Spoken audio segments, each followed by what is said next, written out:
Hello guys, welcome to my channel UPSC Ranker. So today we are going to discuss about the ancient history. So the first topic in ancient history is prehistory phase.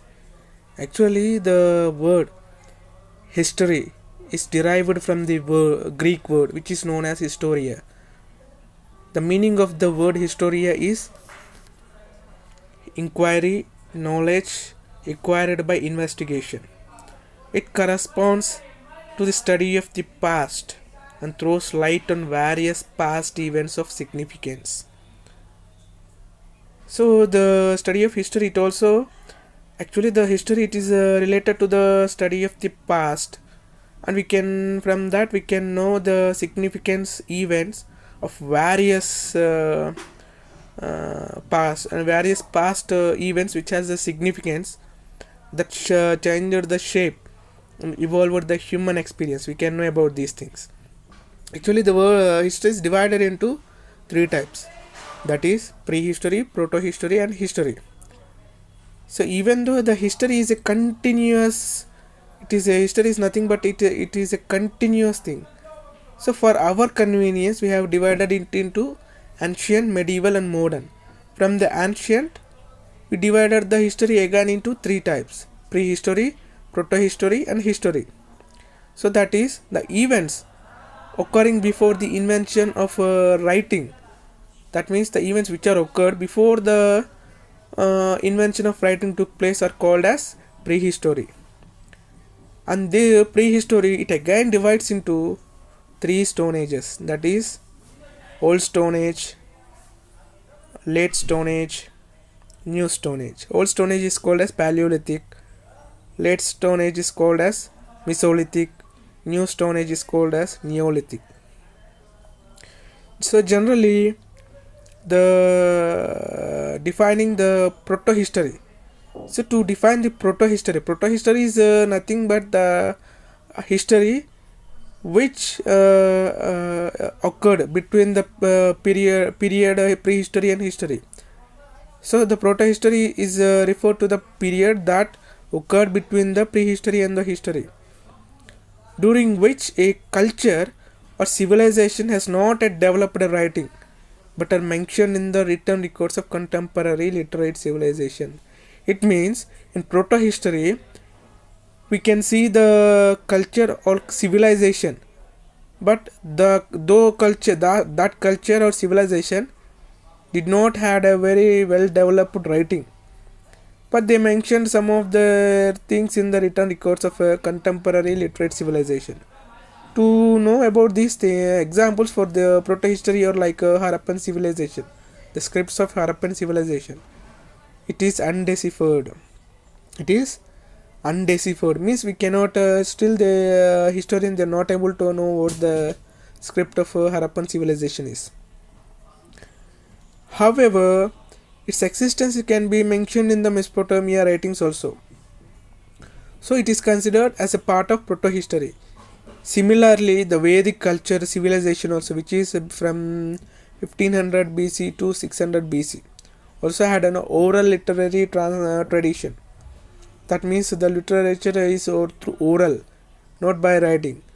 Then because of this they did not have any literary writing. They can be considered as a part of protohistory as well. So archaeologists consider the Neolithic or and Chalcolithic cultures are the part of protohistory. So to study of the past after the invention of writing and the study of the literate societies based upon the writing, written sources and archaeological sources constitutes history. So history and identity of human settlements in India, we will go back to the prehistoric times. So it starts from the prehistoric times. So credit for doing an early extensive study of human prehistory, the credit goes to Robert Bruce Fortey, who discovered the first Paleolithic tool in India, that is the Pallavaram hand axe.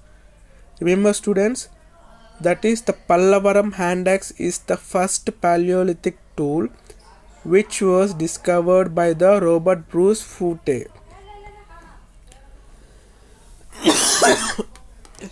Excuse me, sorry. So later, after this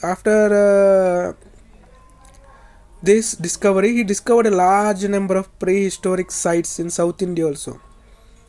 The total contribution of Sir Mortimer Wheeler, it is also significant. It is also equally significant to the Robert Bruce Foote. Why? Because his efforts are highly contributed towards our knowledge of prehistorical culture. So his knowledge, I mean to say, his contribution towards our knowledge of prehistorical culture of India and their sequences has great efforts. He kept a great efforts. Basing upon this geological age, type and technology of stone tools and subsistence base, the Indian Stone Age is primarily divided into 3 types. Basing upon geological age is one of the factor, and type of the stone tools is the second factor.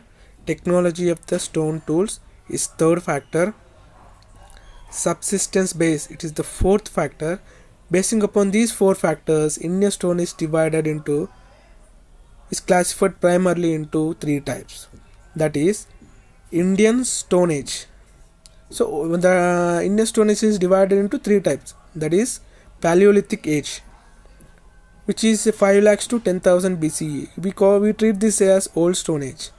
After this, we have Mesolithic Age, 10,000 to 6,000 BCE. So we call the Mesolithic Age as Late Stone Age. After this, Neolithic Age. So Neolithic Age can be treated from 6,000 to 1,000 BCE. So we can call this Neolithic Age as New Stone Age. Sorry. Different the time periods is not same, because there was a debate on these things. So different persons will say different time periods. So for our convenience, we are specifying this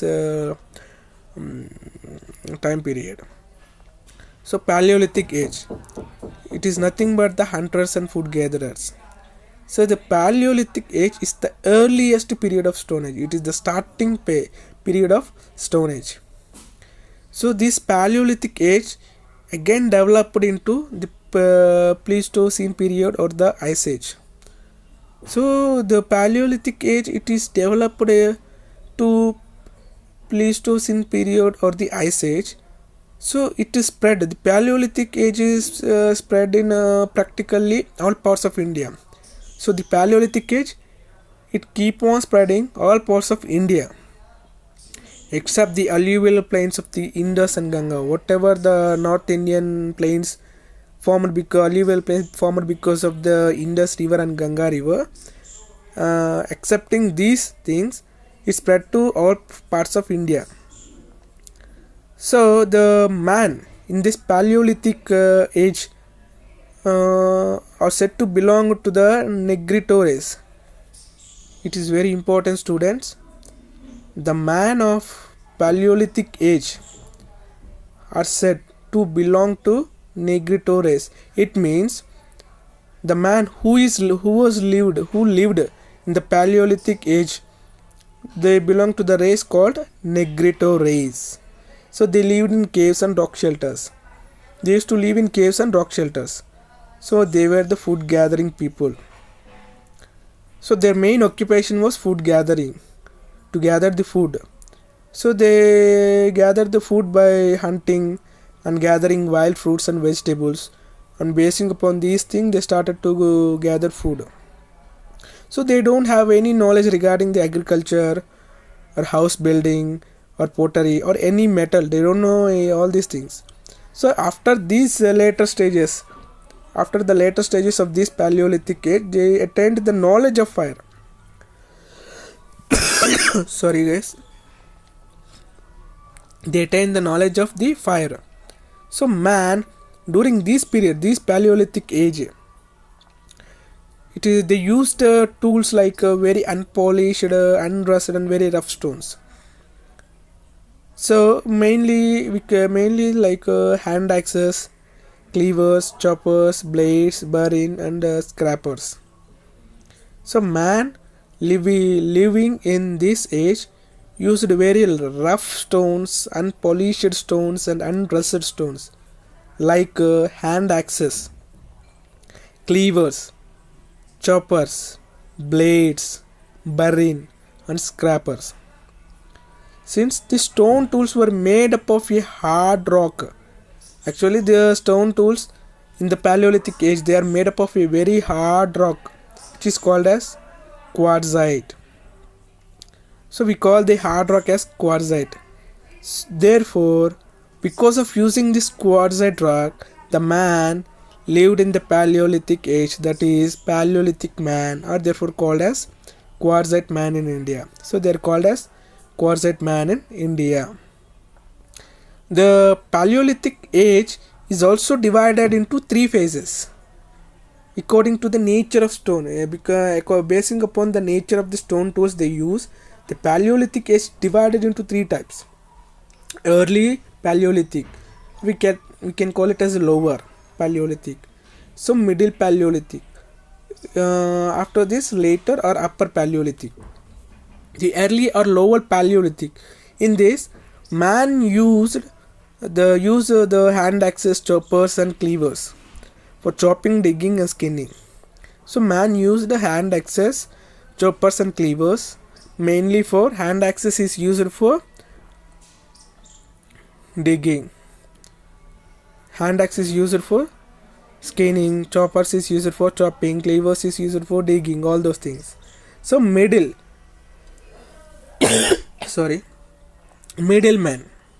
Paleolithic man. So middle Paleolithic age. So the stones used in this middle Paleolithic is mainly made up of flakes, that is scrapers, borers, points, and blade like tools. They are like blade like tools. Just see the middle picture, just have a look at the middle picture. That is the shape what the people in the middle Paleolithic used. They used that stone tools. It is also a stone tool, but it is mainly made up of flakes. So it is like a scrapers, borers, points, and blade like tools. So the late or upper Paleolithic, that it is parallel side blades, borings, and some instance of bone tools also. So the blades are very parallel to each other, borings, and some instance of we can find some bone tools also. So actually the lower Paleolithic period is mainly found in Son Valley and Sohan River Valley. It is in Pakistan. So after this, Kashmir Thar Desert, that was Didwana, Rajasthan, Hiran Valley, Gujarat, rock shelters of Bhimbetka, Madhya Pradesh, and Belan Valley, Mirzapur, UP. These sites we can find the early Paleolithic, whereas the middle Paleolithic is found in Son, Narmada, and Tungabhadra River Valley. Son, Narmada, and Tungabhadra River Valleys. So apart from this, they can also be seen in Potwar Plateau. Potwar Plateau means it is the place between Indus and Jhelum. Sanghao Cave. It is near Peshawar in Pakistan. This cave is located near Peshawar in Pakistan. So we can see the middle Paleolithic from these sites. In the late or upper Paleolithic, it is found in Andhra Pradesh, Karnataka, Maharashtra, Central MP, South UP, and Chotnagpur Plateau. So bone tools, we also told what we have discussed this. Some of the bone tools has been found in the upper Paleolithic.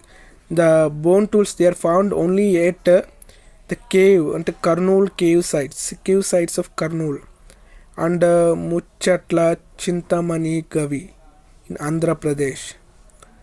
In these two sites, only bone tools have been found. So as usual, the early Paleolithic is from 5 lakhs to 50,000 BC, The middle is from 50,000 to 40,000 BCE.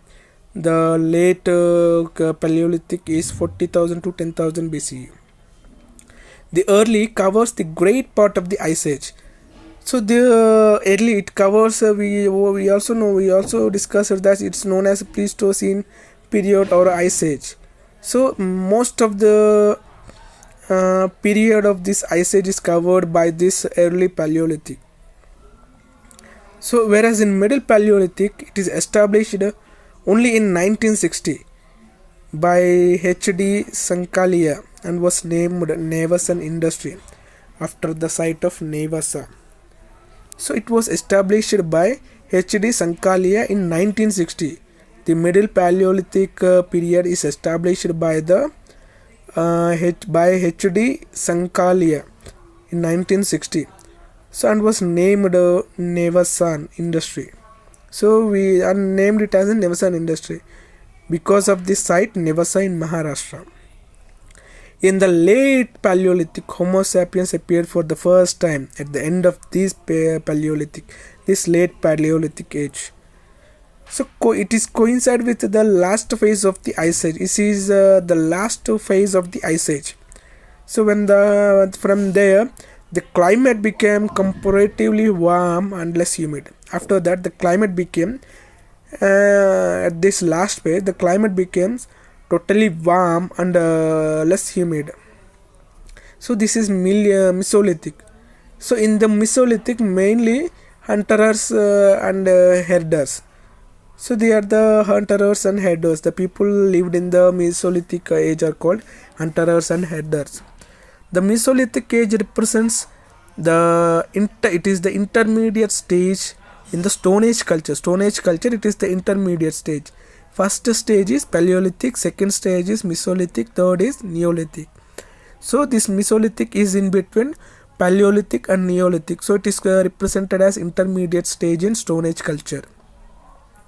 So this both Mesolithic and Neolithic, these two stone cultures, they belong to the Holocene era. So previously we discussed that Paleolithic period, Paleolithic culture, it belongs to the Pleistocene era or Ice Age. So but this Mesolithic and Neolithic culture, they belong to the Holocene era. So which is succeeded after the 10,000 years ago. Sorry, succeeded around 10,000 years ago. So Mesolithic man lived on hunting, fishing, food gathering, and in later stages. So the Mesolithic man in this age lived on hunting, gathering, fishing, and in later stage they also started to domesticate animals also. The key aspect of the Mesolithic age was the reduction in size of well-established tools. The main aspect, very important feature of this age is reduction in size of well-established tool types. So the characteristic tools of this age are called microliths. They are the characteristic tools of this age. Generally made up of cryptocrystalline silica, chalcedony or chet, both of geometrical and non-geometrical shapes. Geometrical means in a particular shape and non-particular shape. So the stones they are made in this period are called as microlith because of they are made up of cryptocrystalline silica or chalcedony or chet. So they were not only called as tools, used as tools, they in themselves also the people they use this not only as tools but also they are used to make the composite tools like spearheads, arrowheads, sickles after hafting them on wood or bone handles. So by mixing them with the bone or wooden handles, they started to make the composite tools like spearheads, arrowheads and sickles. By basing upon the tools, tools in the Mesolithic age. So other important features of the Mesolithic age are pottery. So pottery It is mainly absent in Mesolithic sites but present in the Langanaj in Gujarat and the Kaimur region of Mirzapur. So the last phase of this age means at the end period of this age, people saw the beginning of plant cultivation. People know about the plant cultivation. Mesolithic era, it initiated the rock art in prehistory. This started the Mesolithic era started the rock art made on the rocks in the prehistoric times. In 1867, first rock paintings in India were discovered at Sohagi Ghat, Kaimur. Sohagi Ghat, Kaimur Hills in UP. It is the first place where first rock paintings in India were discovered in 1867. 150 rock art sites discovered across India with a rich concentration in central India, such as Bhimbetka caves, Karwar, Jora, Katotia and Sundargarh and Sambalpur, Eluduguha. These are the in Kerala. So these are the mainly rock art sites. Nearly 150 have been discovered with rich concentration. There means the number of the rock art sites are highly in central India, like Bhimbetka caves in Madhya Pradesh, Karwar, Jora and Kotia in Madhya MP, Sundargarh and Sambalpur in Orissa, Eluduguha in Kerala. These are the main rich concentration we can above these Mesolithic rock arts can be seen in this central India. Animals dominate the scene at most Mesolithic rock art sites. So Mesolithic rock art sites, we can see that animals dominate the scenes. So no snakes are depicted. So we cannot see any kind of snakes depicted in the Mesolithic paintings. This is one of the painting we can see in the Bhimbetka cave, which is in Madhya Pradesh. Sorry. Burials and rock paintings give us ideas about the development of religious practices. The burials and the rock paintings, they give us an idea how the development of religious practices are there. So they reflect the division of labor on the basis of gender, how the division of labor occurs on the basis of the gender. So important Mesolithic sites are Baghor, Rajasthan on river Kotari. It is one of the largest and the best documented Mesolithic sites in India.